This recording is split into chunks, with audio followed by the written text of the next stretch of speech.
দিন কয়েক আগেই মুর্শিদাবাদ থেকে আনসারুল্লাহ বাংলা টিমের দুই কুখ্যাত জঙ্গিকে গ্রেফতার করেছিল অসম পুলিশ। আর এবার দক্ষিণ 24 পরগনার ক্যানিংয়ে ধরা পড়ল কাশ্মীর থেকে আসা সন্দেহভাজন এক জঙ্গি। কাশ্মীর থেকে ক্যানিং দূরত্বটা প্রায় 2300 কিলোমিটার। আর সেখান থেকে এসেই এবার সন্দেহভাজন জঙ্গি জাভেদ আহমেদ মুন্সিকে গ্রেফতার করল জম্মু ও কাশ্মীর পুলিশ। वो आए थे, उसको ले लिया। वो बोला ये वो गुलशन का कोई करीबी रिश्तेदार है क्या? गुलशन का, मतलब हाँ, आप लोगों का हाँ वो उसका जीजा है।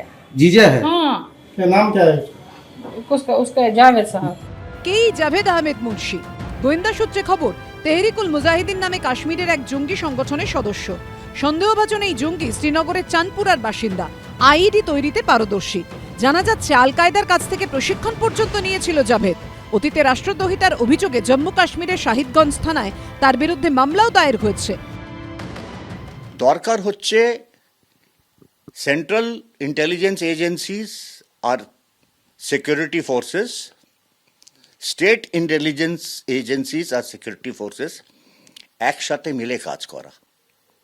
যেহেতু West Bengal political party, ruling political পার্টির আর সেন্ট্রাল গভর্নমেন্ট পলিটিক্যাল পার্টির মধ্যে একটা ঝামেলা আছে। এটা হচ্ছে বাংলাদেশের নিয়ারেস্ট ফরেন কান্ট্রি, আর ওদের লোক এখানে বসে আছে, ওরা এখানে রিলেটিভলি সেফ। গোয়েন্দা সূত্রে আরও দাবি, প্রথমে দিল্লি থেকে বিমানে কলকাতায় আসে সন্দেহভাজন জঙ্গি জাভেদ আহমেদ। এরপর কলকাতা বিমানবন্দর থেকে গাড়ি করে যায় ক্যানিংয়ে। সেখানেই এক আত্মীয়ের বাড়িতে ঘাঁটি গেড়েছিল জাভেদ। আত্মীয়ের চাঞ্চল্যকর অভিযোগ, এই প্রথম নয়, 2 বছর আগেও রাজ্যে এসেছিল জাভেদ। এর আগেও এসেছিল? आगे एक बार ही छुआ है, কবে? वो 2022 का है। 22 কতদিন ছিল? वो तो 8-10 दिन छुआ, 10-12 दिन था। এখানে ঘুরতে আসছে, এমনি এনজয় করতে এসেছিল, কলকাতায় দেখার জন্য এসেছিল। কলকাতায় কোথায় কোথায় গেছিল? ওই ভিক্টোরিয়া, এই ওখানে এখানে আমি সঙ্গেই ছিল, ওর সঙ্গেই আমি ছিলাম। এখানে জাভেদকে ক্যানিং হাসপাতাল মোড় এলাকার এই বাড়ি থেকে গ্রেফতার করা হয়। ক্যানিং এর হাসপাতাল মোড়ের কাছে এই যে বাড়ি, এই বাড়িতেই জাভেদ মুন্সি থাকতো। যে জাভেদ মুন্সি একজন জঙ্গি এমনটাই কিন্তু মনে করছে বেঙ্গল এসটিএফ। দেখাই যাচ্ছে যে বাড়ির সামনে, এখানে যে বাড়িতে সে এসেছিল আত্মীয়র বাড়িতে, সেখানে একের পর এক এই যে বাক্স, এখানে কাপড় বা এখানে কোন রকম শাল, সেগুলোর তারা বিজনেস করতেন।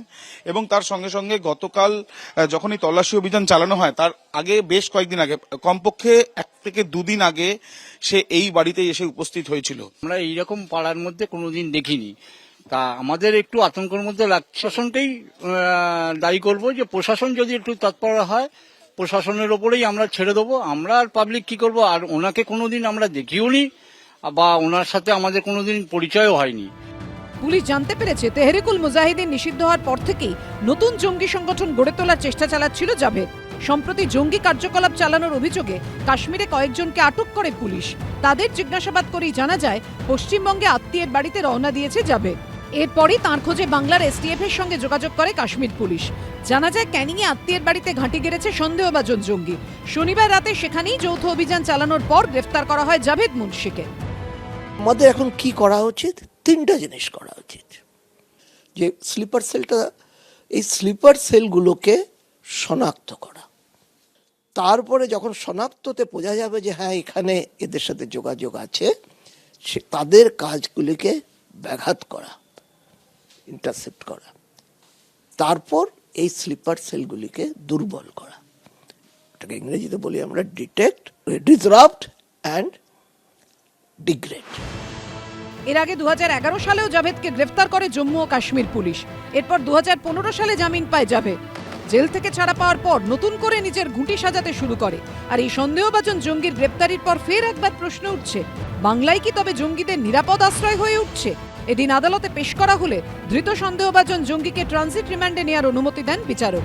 পার্থপ্রতিম ঘোষ, আবির দত্ত, শান্তনু নস্করের রিপোর্ট, এবিপি আনন্দ।